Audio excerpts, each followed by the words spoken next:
சுந்தரவன காட்டில் ரொம்ப காலமாக மழைப்பொழிவே இல்லை. இதனால் உயிரினங்களுக்கெல்லாம் உணவு பஞ்சம் ஏற்பட்டுருச்சு.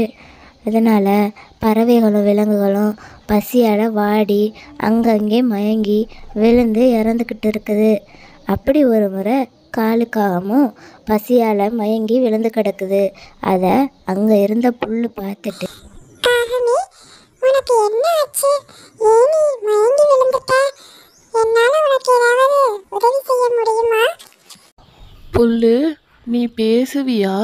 உன்னால் பேச முடியுமா? சரி, அது இருக்கட்டும். எங்கள் காட்டில் மழைப்பொழிவு ஏற்பட்டு பல வருடங்கள் ஆகுது. இதனால் உயிரினங்கள் நாங்கள் எல்லாரும் உணவு பஞ்சம் ஏற்பட்டு சாப்பிடாம கொள்ளாமல் இறந்துக்கிட்டே இருக்கிறோம். அதுதான் எனக்கும் இந்த நிலைமை. நானும் சாப்பிட்டு பல நாட்கள் ஆயிடுச்சு. கொஞ்சம் குடிக்க கூட தண்ணி இல்லை. அதுதான் எனக்கு மயக்கம் வந்துடுச்சு. சரியாக சொன்னாய்க்காகவே. இந்த மனிதர்கள் செய்யற செயல்களால நம்ம காடு அழிஞ்சுக்கிட்டே வருது. அதனாலதான் மழைப்பொழிவும் இல்லை. சரி, நான் இப்போ உனக்கு மழைப்பொழிவு ஏற்படுத்தி தர்றேன். ஆனா அதுக்கு பதிலா நீ எனக்கு ஒரு உதவி செய்யணும். நான் உனக்கு இப்பவே மழைப்பொழிவு ஏற்படுத்தி தர்றேன். அதுக்கு பதிலா நீ எனக்கு நம்ம காட்டை பெருக்கிறதுக்கு உதவி செய் அப்படின்னு சொல்லிட்டு மழைப்பொழிவை ஏற்படுத்தி கொடுக்குது அந்த புல்.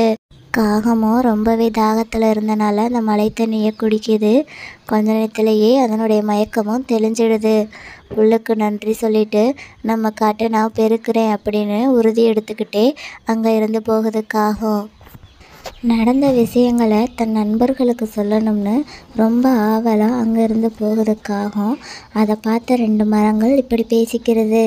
நண்பா, இந்த பறவையால தான் நம்ம காடு பெருக போகுது. அப்படியா? நான் அந்த பறவை கிட்ட பேசணுமே.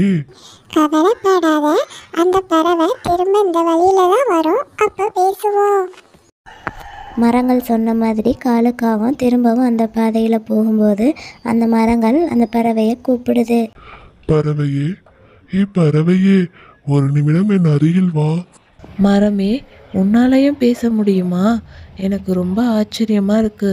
சரி, என்னால் உனக்கு என்ன உதவி வேணும் சொல்லு. நீ தான் நம்ம காட்டை பெருக்க போறேன்னு கேள்விப்பட்டேன். ரொம்ப சந்தோஷமா இருக்கு. உனக்கு நான் ஒரு சின்ன உதவி செய்கிறேன். நான் உனக்கு ஒரு மந்திர பழம் தருகிறேன். அந்த பழம் சொல்லும் வார்த்தைகளை கவனமாக நினைவில் வைத்துக்கொள்.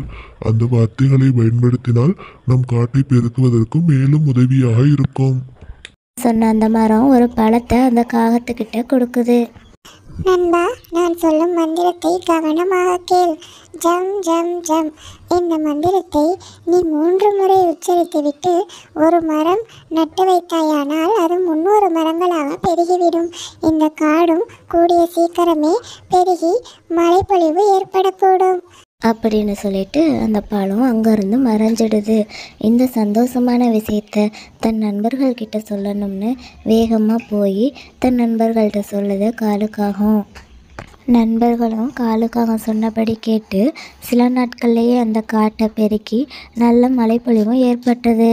இதனால் உயிரினங்கள் எல்லாம் ரொம்பவே சந்தோஷமாக வாழ்ந்து வந்தாங்க. இதனுடைய நீதி என்னென்னா, ஒற்றுமையே பலம்.